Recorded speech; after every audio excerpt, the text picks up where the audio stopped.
Buenos días, buenas noches, bueno, madrugada, donde quiera que estén por ahí. Hoy les traigo un comentario sobre este tema de la filosofía, su relación con la ciencia, si la filosofía debe ser científica o no, si la ciencia es lo que le otorga a la filosofía ese carácter que pueda tener ella de un conocimiento válido, etcétera. O sea, si tiene la filosofía que apoyarse y sustentarse en la ciencia para tener algún valor, para valer por sí misma, ¿no? Más o menos por ahí van los tiros.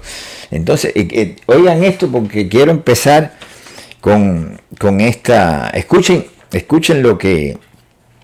En una búsqueda rápida me metí en el internet y dije, bueno, una persona que quiera saber sobre este tema, a ver qué es lo primero que encuentra, porque obviamente así es como se buscan las cosas hoy. El curioso se mete en internet y busca la definición de los conceptos, etcétera, para orientarse cuando quiere saber algo, ¿no?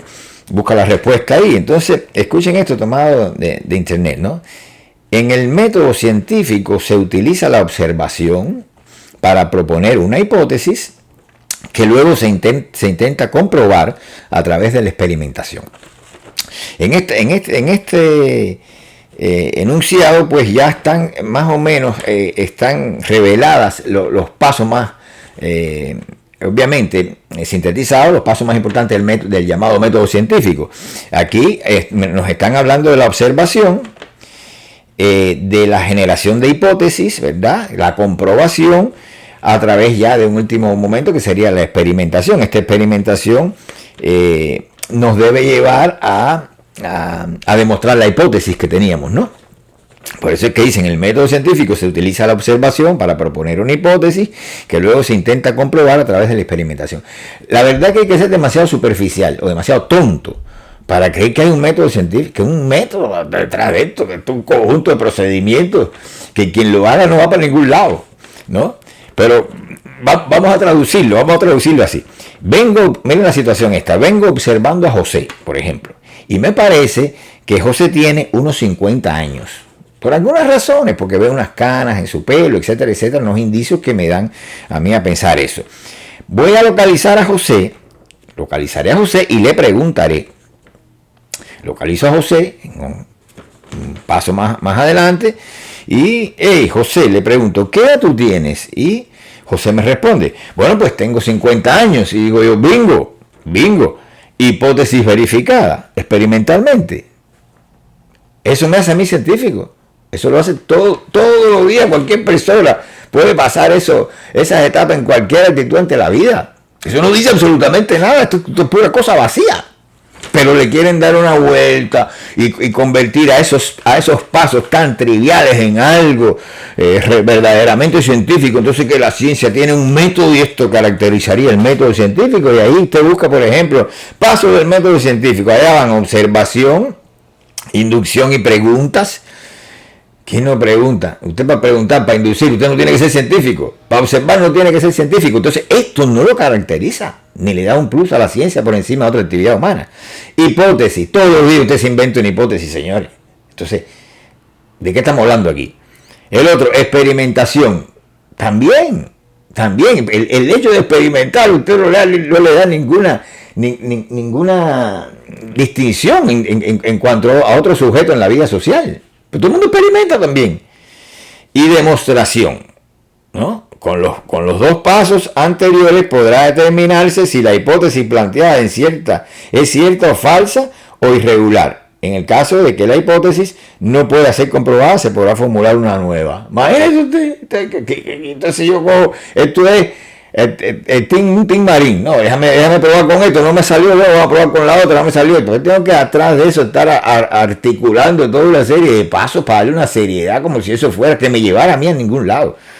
Y al final hablan de la tesis, ¿no? Usted propone una tesis debido a que ya comprobó la hipótesis, etcétera, y conviértela a eso. Mire, señores, la verdad que si esto es así, la ciencia no sirve para nada. En primer lugar, le voy a decir por qué. Porque, por ejemplo, esto sirve igual para el método inductivo, que dice, no, método científico, no, que si es inductivo, también es filosófico, sin método inductivo, deductivo. ¿Qué método inductivo? ¿Qué deductivo? Todo el mundo deduce e induce.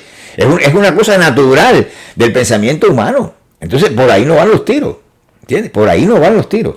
La ciencia se ha hecho, la buena ciencia se ha hecho, no gracias a estos formalismos estúpidos, sino a pesar de esos llamados métodos. Es como se ha hecho la ciencia. ¿Ustedes creen realmente? Vamos a tomar el caso de Einstein, de que Einstein se puso una tarea así, voy a ponerme la tarea, tengo que pasar estos pasos para formular la teoría de la relatividad. ¿Ustedes creen eso?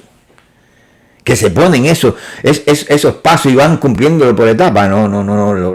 Los grandes científicos, los tipos que han tenido las ideas brillantes y que de verdad han desarrollado la ciencia, no lo han hecho siguiendo ese formalismo abstracto. Y abstracto digo en el sentido hegeliano. Ese caparazón, esa prótesis que no llega a ningún lado. Y mientras más tú hagas eso y todo el mundo haga lo mismo, pues más mediocres son. ¿Quiénes son los que hacen eso? Esos son los que en un equipo de investigación los tienen de lleve y trae. Mira, fríame esto, lávame esto, tráeme la cuchara aquella, la paleta aquella para resolver esto. Eso puede ser que el equipo se plantee esas tareas, ¿no? Pero realmente las mentes brillantes llegan a donde llegan, saltándose todo eso y no siguiendo esos pasos.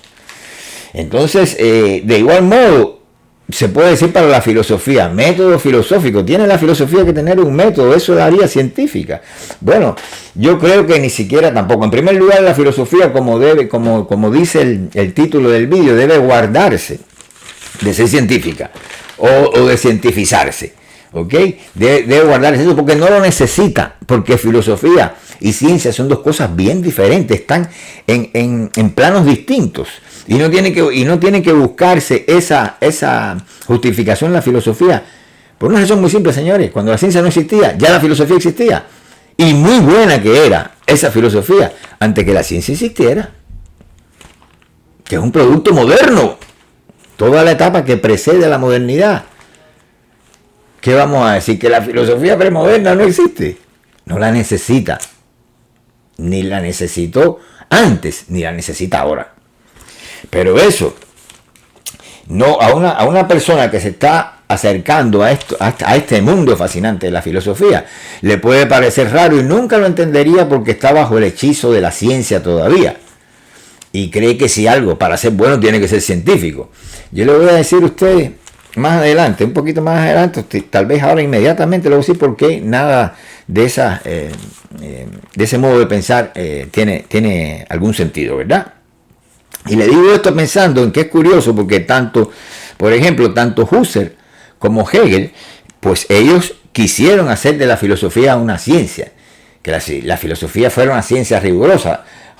Husserl y Hegel también. Hegel decía que, para Hegel, la tarea de Hegel era elevar la filosofía a ciencia, pero en el entendido, porque el problema es que no pensaban lo mismo que usted cree, es completamente diferente. O sea, en el entendido de que lo que Hegel llamaba ciencia era el nivel conceptual y quería elevar la filosofía a ese nivel conceptual para que la filosofía fuera realmente una ciencia, ¿no? Hegel no le interesaban las ciencias particulares ni tenía una opinión de esas ciencias particulares tan endiosada como la puede tener un individuo que sea producto de la modernidad, vamos a decirlo así. Y sobre todo que desconozca estas cosas. No, para Hegel la ciencia estaba en un nivel bien bajo. Y cuando él hablaba de la filosofía como ciencia, o la filosofía científica, pues para él las ciencias particulares no lo eran. O sea, no se elevaban al plano conceptual, que era la verdad. O sea, Hegel hablaba de la verdadera ciencia. Aquello es una especie de pseudociencia, ¿entiendes? O de atijos nada más, de lo que es el elemento científico. Por lo tanto, son cosas bien diferentes. ¿Ok? Entonces, vamos a ver que hay una diferencia. Cuando uno se pregunta, bueno, la ciencia y la filosofía, no, esa relación no debe existir. No se debe, o sea, la filosofía puede meterse en campos de la ciencia, pero en campos del arte, donde le dé la gana, porque es la filosofía. Y no está sometida a estas limitaciones culturales, ¿no? Entonces, una diferencia sería, por ejemplo, que la ciencia es una labor colectiva que implica la colaboración de instituciones, laboratorios, implica dinero, presupuesto, mucho billete, etcétera, etcétera. Entonces, ese tipo de ciencia es la que debe cumplir los pasos, eso que yo mencioné. Y al final todo se vuelve un formalismo, una especie de prótesis, como decía ya, ¿verdad? se diluye en procedimientos y métodos la ciencia. Entonces lo mejor que tiene la labor teórica se pierde. Y no hay teoría. Es lo mejor que tiene la gran teoría, eso se pierde. Y teoría existía de los griegos. Allá fue donde se inventó la teoría. Y el sentido original de la teoría es el sentido griego, ¿verdad? Entonces, pues eso se pierde siguiendo estos pasos ortopédicos. Y para este tipo de investigación es que valen estos pasos. Yo nunca he entrado al CERN o allá, tampoco estuve en Dumna, en estos grandes centros de donde se encuentran los aceleradores y colisionadores de partículas y todas esas cosas, pero imagínense ustedes tanto dinero que se destina a eso. Y la gente tiene que justificar eso cumpliendo unos pasos del método científico. Entonces, que María si no hay mente, no hay idea ahí brillante. Fíjense eso, que eso no va para ningún lado, ¿verdad? Y generalmente estos monstruos, estos genios, no siguen ningún paso de eso. Entonces la filosofía, por el contrario, es una actividad individual. Es así, es una gran diferencia, que supone al filósofo inmerso en la realidad. Es una posición bien distinta, desde un principio una posición epistemológica, vamos a llamarle así, distinta, y sobre todo por el hecho de que es una acción individual, es una actividad individual, no colectiva. Y esto yo suelo ver a estos grandes genios de la ciencia más cercano a la filosofía que a la propia ciencia. O sea, para mí Einstein estaba rayando ya en la filosofía. O sea, es más fácil verlos a ellos porque ellos como que la jugada que hacen va contra todo pronóstico y la logran porque son jugadas brillantes, ¿no? Y ya como individualidad. Por lo tanto, esa gente alcanzan esas cotas tan altas porque ya prácticamente son filósofos más que científicos particulares. Entonces, para reforzar un poco esta idea, déjenme hablarle de cómo yo veo, por arribita, cómo es que yo veo el tema de lo que normalmente ustedes llaman la historia, ¿no?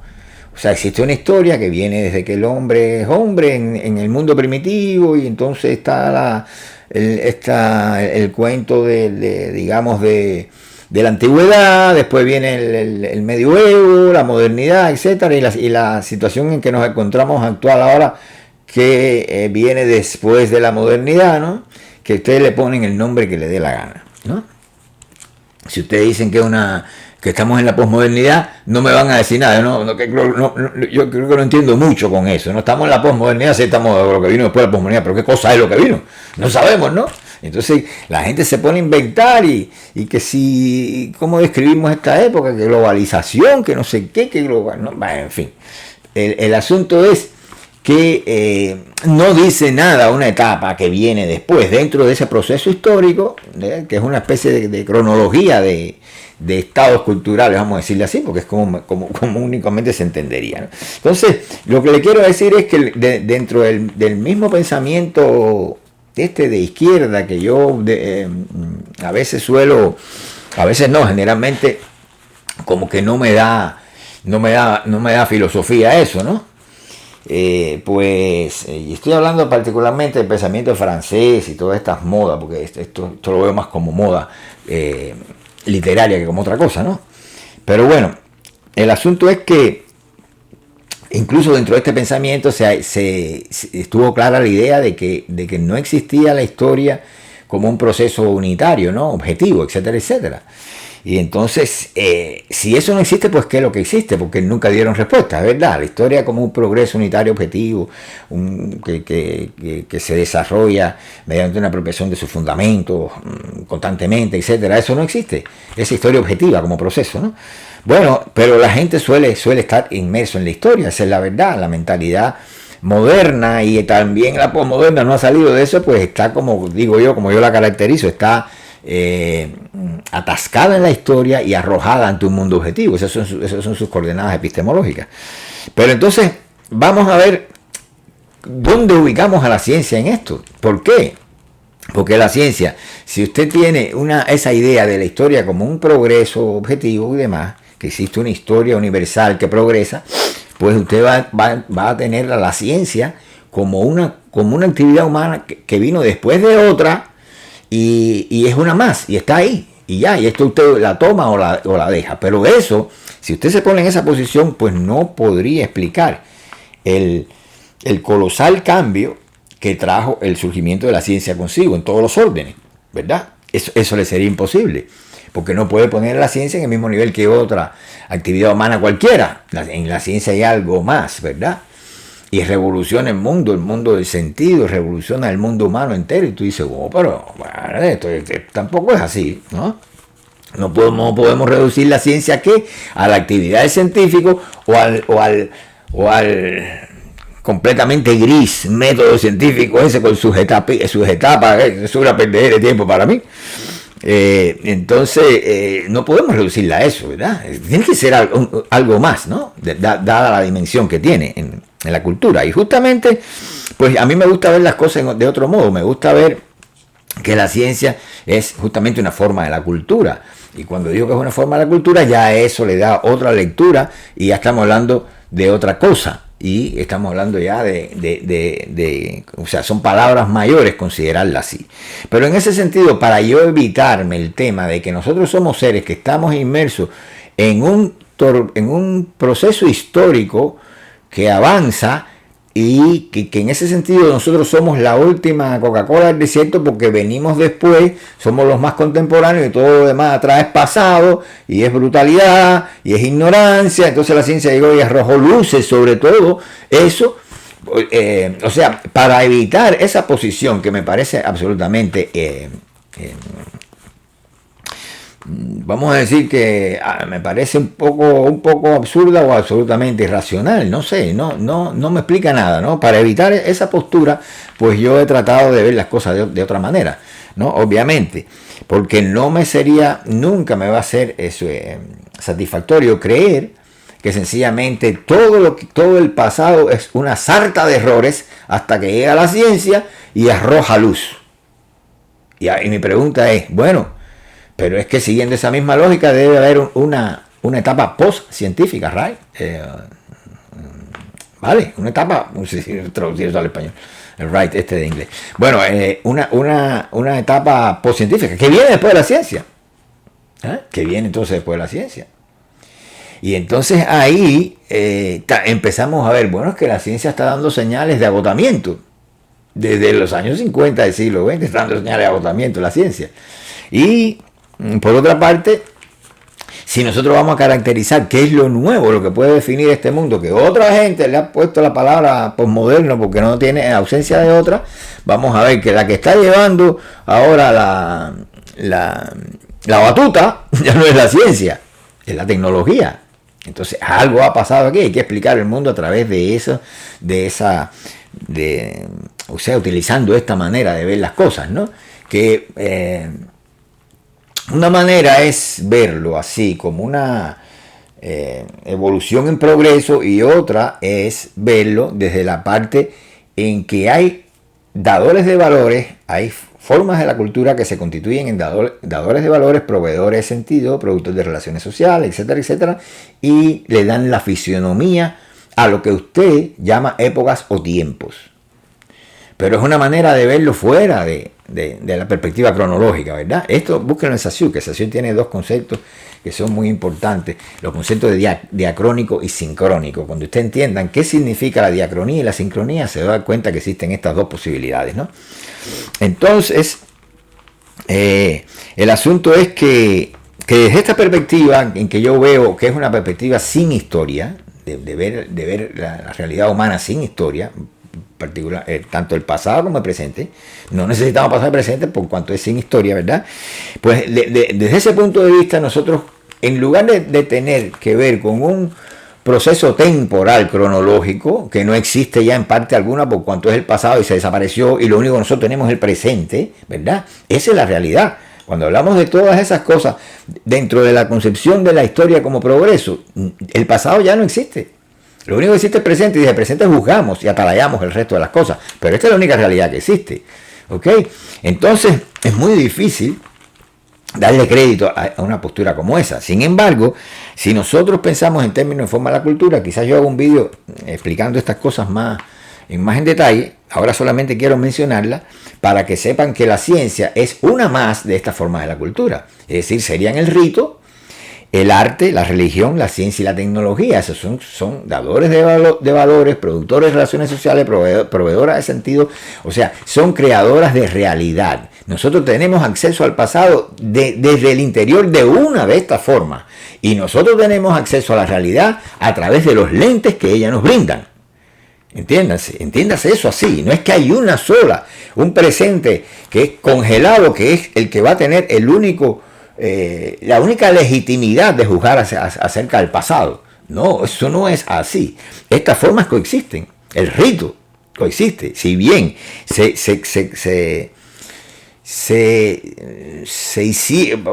elevaron a esta dimensión de formas de la cultura, usted pudiera situarlo otra vez en la perspectiva esta diacrónica, ¿verdad?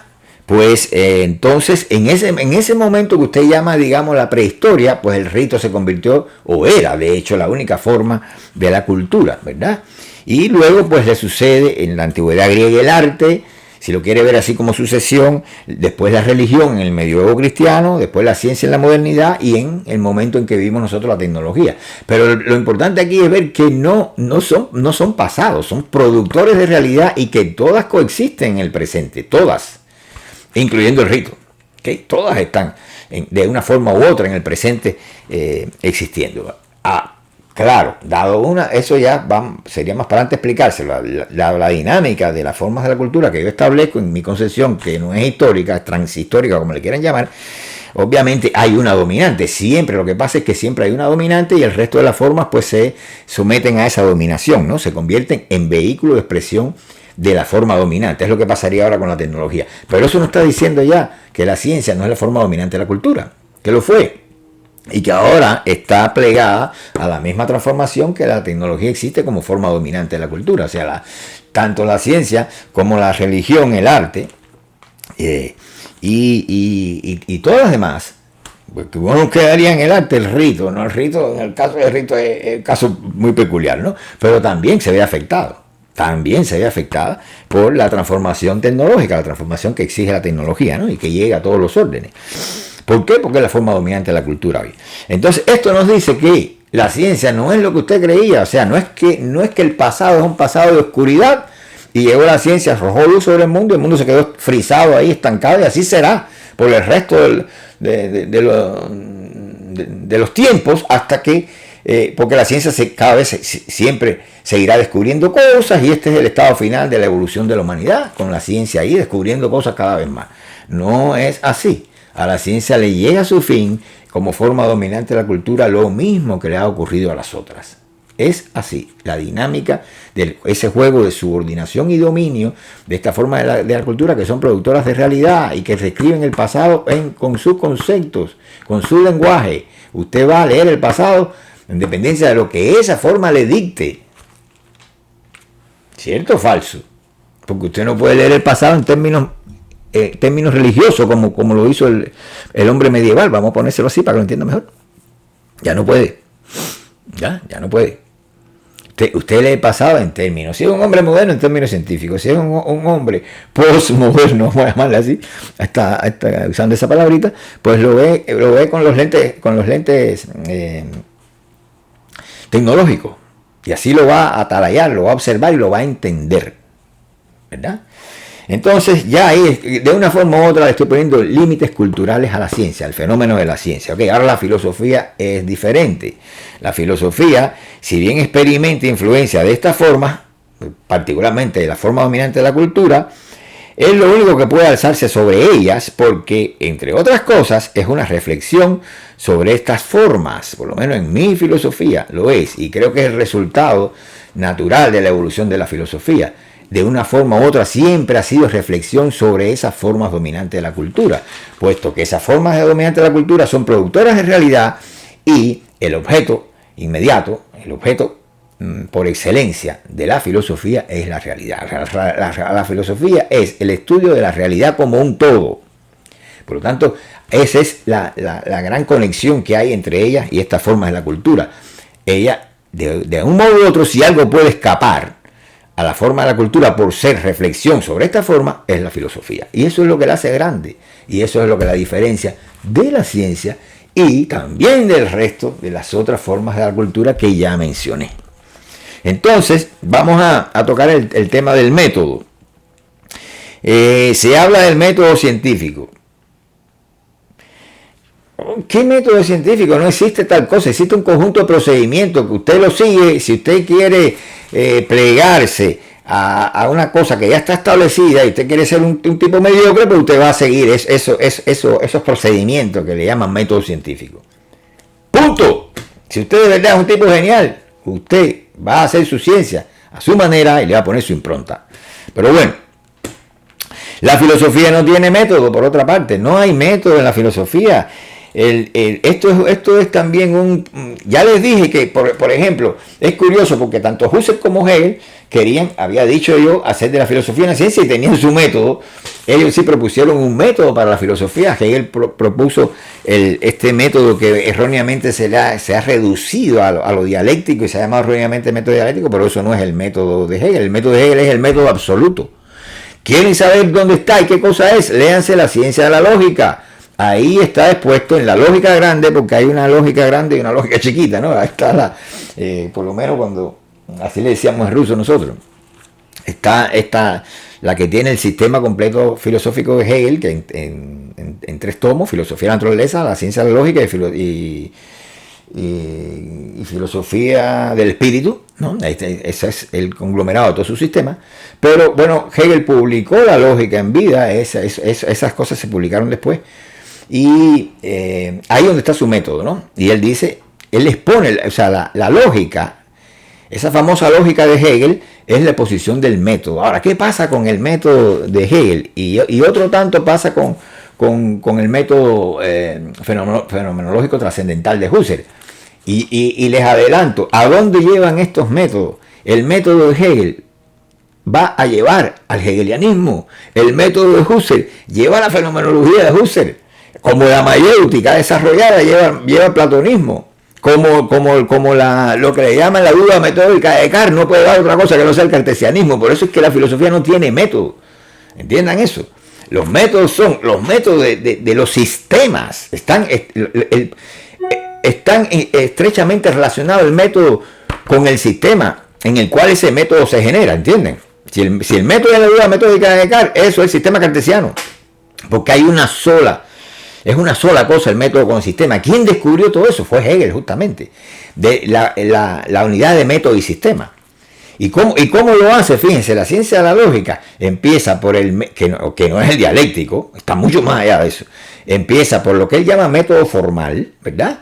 Ese método formal va a generar el propio contenido desde el interior de sí mismo y a través de la unión del método formal con el contenido, pues se llega a lo que se llama el método absoluto. Ese método absoluto es justamente la idea absoluta y en ese momento el método se amplía en sistema de la ciencia, lo que Hegel llamaría ciencia.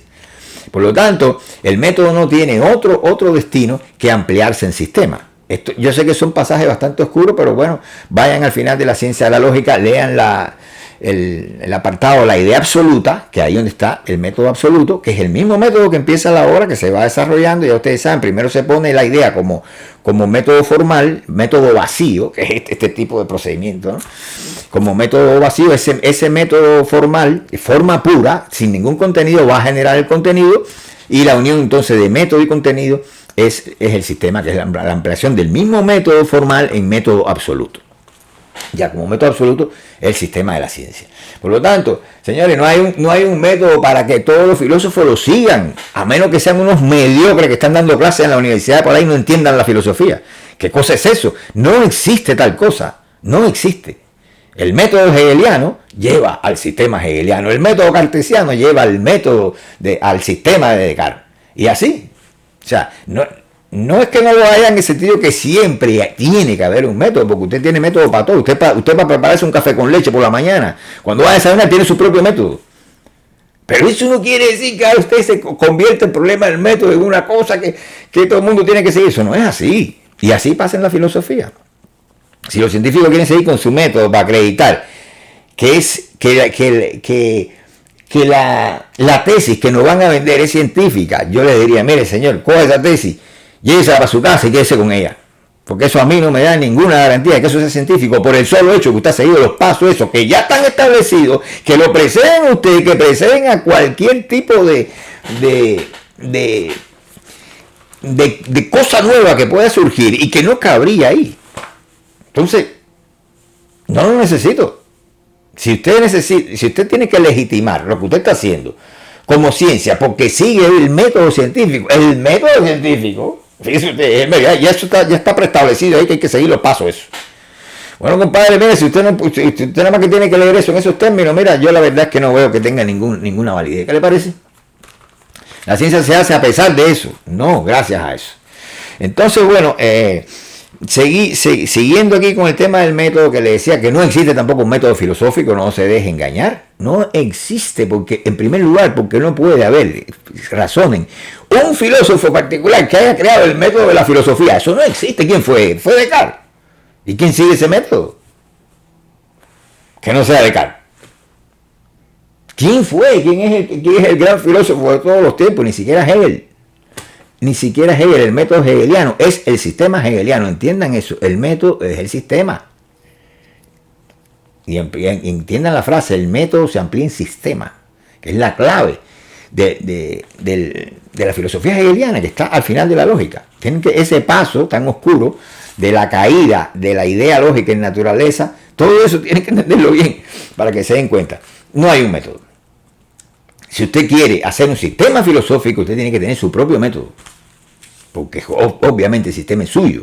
Estamos hablando del sistema de Descartes, del sistema de Kant, ¿verdad? Son sus sistemas y por lo tanto los métodos son también suyos. ¿Okay? Entonces, vamos a ver otra cosa que les quería comentar al final. La verdadera diferencia está, vamos entonces a ir al punto, ¿no? ¿Y dónde está la diferencia entre filosofía y ciencia? Porque podemos decir que una vale más que la otra, o que la ciencia vale más que la filosofía porque es científica. Bueno, eso es una redundancia, ¿eh? ¿Por qué otra cosa vale más que la filosofía de la ciencia? Si no puede ser científica. Pero qué redundante suena eso, ¿eh? Entonces, les decía que la verdadera diferencia está en la posición del sujeto, en lo que el mismo Husserl llamaba Selbstsungen. La posición de sujeto es. Por una parte, toda la actividad científica se desarrolla desde lo que el mismo Husserl llamaba actitud natural. Esa es la posición de sujeto, la actitud natural. O sea, es la actitud de que el individuo se encuentra frente a la realidad, que es una realidad objetiva, que no depende de sus percepciones, que no depende de sus representaciones, etcétera, etcétera. Esta realidad objetiva, que es la que tiene crédito de realidad, obviamente toda, frente al cual se encuentra el individuo que hace ciencia, pues Husserl la denominaba actitud natural y la consideraba como la actitud de la vaca ante la orquesta o del buey ante la montaña. O sea, usted está así con la boca abierta diciendo, tengo toda una realidad delante que tengo que descubrir, quitar el velo. Descubrir, porque ella me precede, ella está ahí y está oculta, y yo tengo que quitar ese velo y descubrir cosas. Por lo tanto, su posición epistemológica va a ser representacionalista, ¿verdad? Y su actitud va a ser una actitud de realismo ingenuo, de otorgarle todo el crédito de la realidad a la objetividad, a lo que se le enfrenta a usted como sujeto del conocimiento, y decir, bueno, del lado ya está la verdad, y del lado acá están sencillamente percepciones subjetivas, etcétera, etcétera, etcétera. Obviamente con todo eso Hegel lo echó abajo. Esa idea de pretender que de un lado está la verdad y del otro lado está el saber. Todo eso se fue abajo con el sistema hegeliano, con su noción de saber absoluto, e incluso del método absoluto, etcétera, etcétera. En Hegel es bien distinto esto, pero es importante saberlo. ¿Por qué? Porque eso es lo que diferencia a la filosofía de hoy, por lo menos de hace mucho tiempo, obviamente de Hegel, pero todavía está vigente, de lo que puede hacer un científico. El científico comparte la actitud natural. El científico cree que está delante de la realidad, llámese el universo estrellado, y que él investigue el origen del universo. El universo es una cosa que está ahí, que lo antecedió, que se le enfrenta a él en forma de objetividad, ¿verdad? Y que él tiene que medir medir, experimentar con ella, medirla, etcétera, etcétera. Eso nunca va a ser filosófico, nunca. Porque el filósofo lo primero que hace es también lo que Husserl llamaría una reducción fenomenológica, ¿verdad? Todo ese contenido de conciencia tiene que ser reducido a su forma más elementales, a ver de dónde salió todo, cómo fue que se constituyó el mundo objetivo. Porque para la filosofía, al menos la husserliana, y después de Husserl, tenemos que esos valores, esas grandes ideas, conservarlas. El mundo objetivo es una constitución del sujeto.